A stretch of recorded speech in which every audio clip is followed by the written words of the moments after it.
NERDSoul.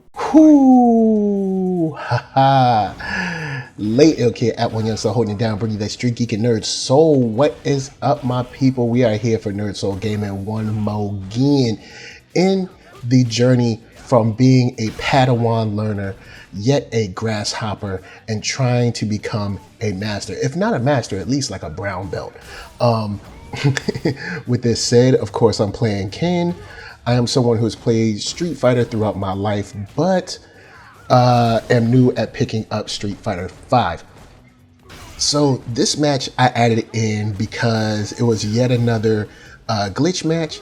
So I just wanted to show y'all, like, if y'all ain't having these glitch issues, your brother right here is. And I actually had an even worse glitch fight in Dragon Ball Z or Dragon Ball Fighters, but I was like, that was too crazy. But coming in here, this is a fight that I like because these matches right here lead up to me finally going bronze, getting my brown belt or whatever. Going up against I think Falk is her name, but this guy or girl, I enjoyed this fight. This is one where homie was anti-airing me pretty well, keeping me at a pretty decent distance, handling those low, I'll just call them fireballs. I know it's like a different name, but handling the low fireballs well and presenting a pretty decent, a decent problem for me to try to kind of get in and, you know, be effective with trying to like rush down or anything. I tried to kind of figure out a way to kind of handle all of the, you know, the reversals that she was doing and get my own reversals in, because homegirl was doing a good job of staying on the floor. And I'll just say homegirl because I don't know who's playing, but the character is a girl. But she was real good at keeping her feet on the ground, and also really good, as you'll see through this match, getting a lot of throws in. So I was like, dang man, I'm kind of getting handled up in this joint, and I had to figure out how to beat her. Because from people in the back, people behind the scenes, and even people in the comments sometimes telling me how, or giving me ideas on how to handle certain characters, you know, I try to listen to y'all as much as possible, you know, and get my train on. I don't show y'all training videos because it's like, it's boring. And plus you don't really see me like learning a lot, but I mean, not learning a lot, but, you know, like, of course, leveling up, because these aren't like casual or ranked matches. So, or training isn't. So, right here, you see how I get a good chance to kind of like close it into the wall. I didn't get the throw off of the two punches because I forgot when you do the two lights, you can't go into a throw with Ken because it pushes back too much. But here I tried to turn the tables, and I did a pretty good job of like staying out of the air a little too much, which I thought was fun, which I enjoyed a lot. And of course, it's good to be able to kind of figure out your opponent some and hopefully turn the tables around just a little bit. Right then was a huge mistake, but at least I did fall out of the combo. But one thing that I liked here is that this character or this player forced me to kind of rethink how much I was in the air and how much I am in the air in general. I try to stay out of the air, but sometimes it's just fun to come in like a deep jump. But in a game without a jump block, I mean, without an air block, it is kind of crazy, you know what I'm saying? But it's, you know, sometimes you have to either run in or dash in and try to get the throw or something like that. Or of course, get them to try to jump in and go for an anti-air or a sweep. Which worked here, which I thought was cool. Then I like showing this match because I think this is a match I lost. This dude schooled me horribly, but in a good way. I learned a lot about this character. I can't remember this character's name. Is it Ed? Guys, you'll let me know in the comments what this character's name really is. I think this character's name is Ed, and even though I won this round, I think he won this fight. But the one thing I wanted to show here that I liked is that I think I did a good job of recovering from each, because he did a lot of like combos and like, you know, juggling. And the reason I showed this is because I think I did a good job of kind of recovering from his combos and juggles to a point where I could still win, because the fight was going well. And Ed is an interesting character in general, because I was like, oh snap, all right, cool. Like he's kind of like got a sort of a Terry Bogard moveset.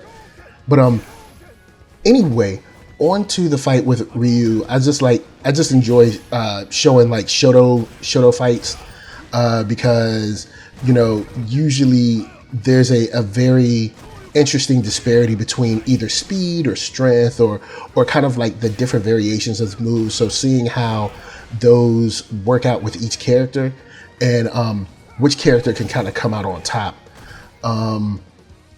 This guy in general, like there's a fight that we had that the recording wasn't showing, but in this case there's a fight that we had that was super tight. I came out on top, but it was super tight. And this one, I guess I got the luck of the draw, and I kind of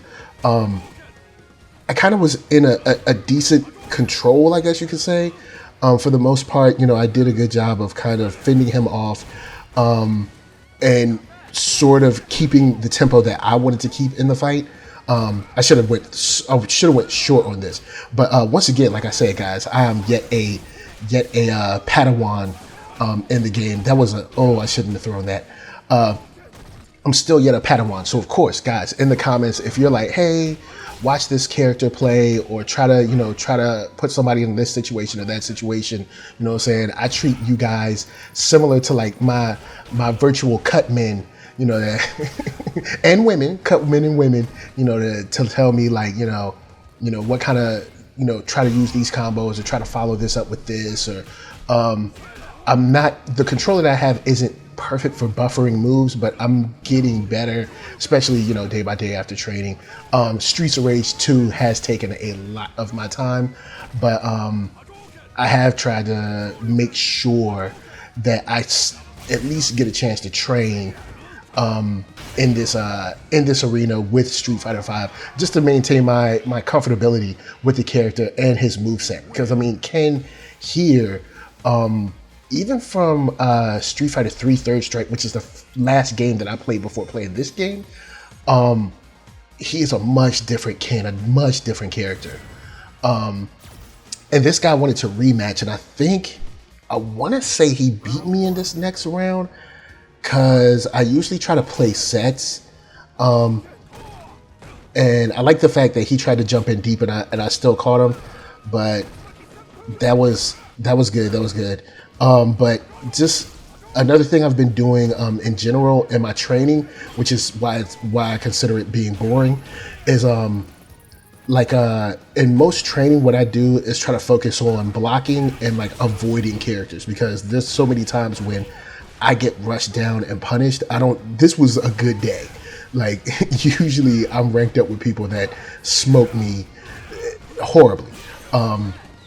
And I'll show those matches the next time I get them, because this was just a good day where everything went well. But as you can see, I'm trying to get better at blocking and staying focused on their moveset and watching them, them meaning like Ryu in this case, and seeing like how close he is to me. Can he hit me with a certain move, and can I grab him? Can I get in? Will the Dragon Punch like bypass a certain move? Because with certain characters, there are times when the Dragon Punch will let you like slide under their fireball or whatever, which is something that I enjoy. That was I was trying to throw him and I screwed up right there. Oh man, and then we tried to throw each other, but I got him with the standing strong or the standing fierce. So this worked out, and as I can say, like you see mad regular butt wins. It ain't no like super special wins. This is a fight that kind of worried me when I first got matched up with him, as far as and shouts to the Youngin 100, the Youngin son, OneYoungsta in the house chilling with the Youngin. But anyway, what worries me a lot about Zangief is another one of those players that can easily bypass a fireball and grab you. But That's why I didn't throw a lot of fireballs in this, but I tried to test him and see kind of if he was going to use that move. I don't know if it's called the lariat or whatever, but use that move and see if he was going to, try to, take me down or take me out. And he didn't, which is a good thing. So it allowed me to kind of go forward and, go into my, kind of attack patterns and everything. And kind of like throw fireballs when I felt comfortable throwing them, because there are times when Zangief, Balrog, they have their own moves that they can kind of like bypass and kind of like slip the jab on a fireball, and you can get really embarrassed. So I try not to throw those joints in that case.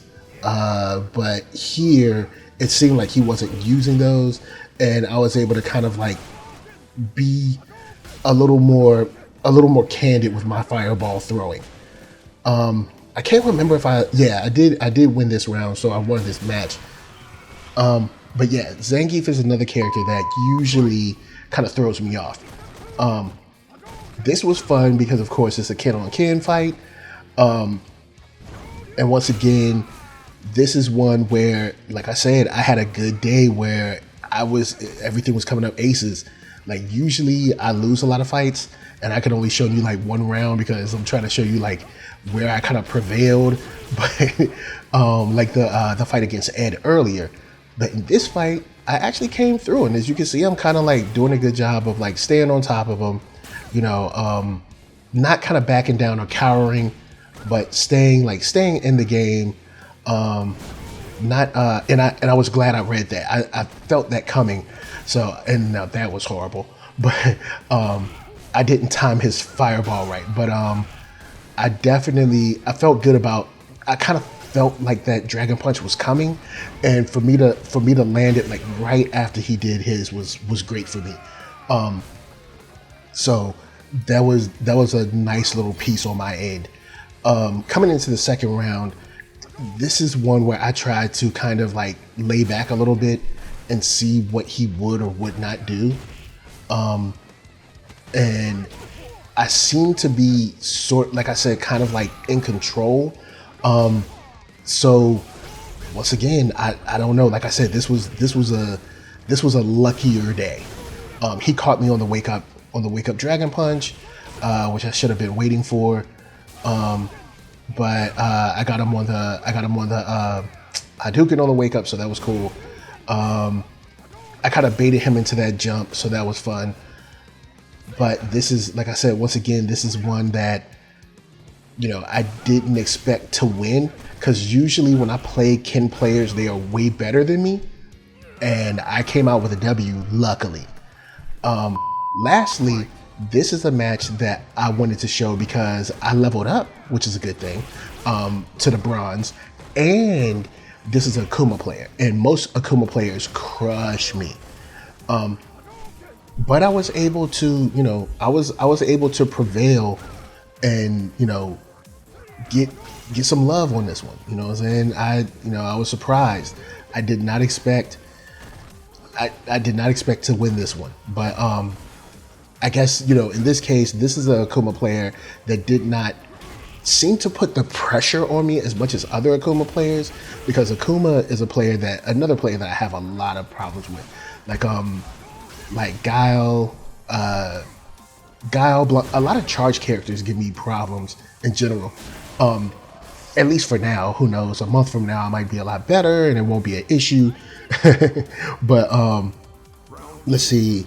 Akuma is one of those characters that just like seem to give me, or those players seem to give me problems, because he has such an incredible moveset. He has a lot of options, you know what I'm saying? And Ken has similar options, but it seems that, Akuma is able to punish you a lot more, in the case of like just the way he's able to pull off his moveset, being fast, having the speed and everything. And then also having the air moves that are just like damaging at times. Right here, I can say that I was definitely starting to look at my life bar because I was worried. I was like, yo, man, this dude, is about to, he's about to crush me. I mean, I know it looks like, I mean, I know I have the life bar lead, but I mean, that joint can be cut down easily, especially with a character like, Akuma. So I try to like be, I guess you could say, I don't know if I could say, I try to be cognizant of my life at all times, but I won this one, and I was surprised that I won it, and I was kind of happy because I felt like he was gonna put me through the ringer. And that's something that I always like when I see for certain characters. I'm like, oh man, it's about to be crazy, and I don't want that. But I won this, and he wanted to play again, so I was like, cool, word, we can rock this again. I didn't even know I was going to be up to available for an upgrade to bronze just yet. I don't think, but I was just like, yo, let me see if I can win again. You know what I'm saying? Let me see if I can kind of mix up the pressure. Let me see if I can throw a decent move set at him, and if I can be successful once again at taking down an Akuma player, which usually is not the best. Like, I'm usually horrible, but this time it seemed like even like the backup jump kick came through. Him with the low jump, it kind of mixed me up. It kind of slowed me down some, which was good. He had to change the tempo for him. But I should have went forward with that. I should have kept the pressure on instead of backing up. That really hurt me. I think he took this round, if I remember correctly. But maybe I'm wrong. But I think he did. Ooh, that was nice. But yeah, I think he took this. Yeah, I think he took this round. Yeah, he took this round, and it kind of just had me like, yo, man, maybe he's kind of figured me out, because that happens. You know what I'm saying? Characters figure you out, or players figure you out, and Ant Peak he came with it on that round. He turned it around on me and made me look bad. So me just, kind of like trying to like see how he's going to play this time. Me trying to mix up my moves so I don't, so I'm not always the same. I don't know why I try to grab that far away from him, but I was trying to like, be like, hey, let me back up a little bit. But I didn't punish the way I wanted to punish on that one. But I was like, cool, I caught him out there. I'm still not blocking like I'm supposed to. I should have known there was a third hit coming. And him kind of going back and forward shows that he's worried. He's watching his life. He's staying cognizant of that. I should have followed up with something like a dragon punch, but he's doing a good job of keeping me off of his butt. But me coming through, crossing on that one, which I didn't really get the moves out what I wanted to, but because I wanted to do a low kick or wanted to do a medium and go into a dragon punch, but of course, like I said, my buffering still ain't on point, y'all. I got to step my buffering up. But that's one where I got him to jump, and gladly on the land, I caught him with a V trigger fireball. So I'm like, cool. This last match, I think I won. I think this is the one that I leveled up. This is the one where I leveled up. So just knowing that, I'm like, all right, cool. This is sort of anybody's game now. You know what I'm saying? It gave me a chance to kind of like get in control. I like every now and then I like doing like cross ups like that and I know they're definitely risky, but I think it kind of keeps people on your toes when you play weird like that. And I know that's funny, but like saying that, but I think I've caught a lot of people off when you do like weird things back to back. Now I'm pretty sure with some kind of like master champion Evo player, that would not happen. But this dude is on my level, so it worked. We got the double hit where I got the knockout and I won. So I was like, word, you know what I'm saying? I mean, it's not the prettiest win, but your Grasshopper is moving along. You know what I'm saying? With that said, guys, holla at me. I'ma holla at you. Until next time, much love. I got up to bronze and peace.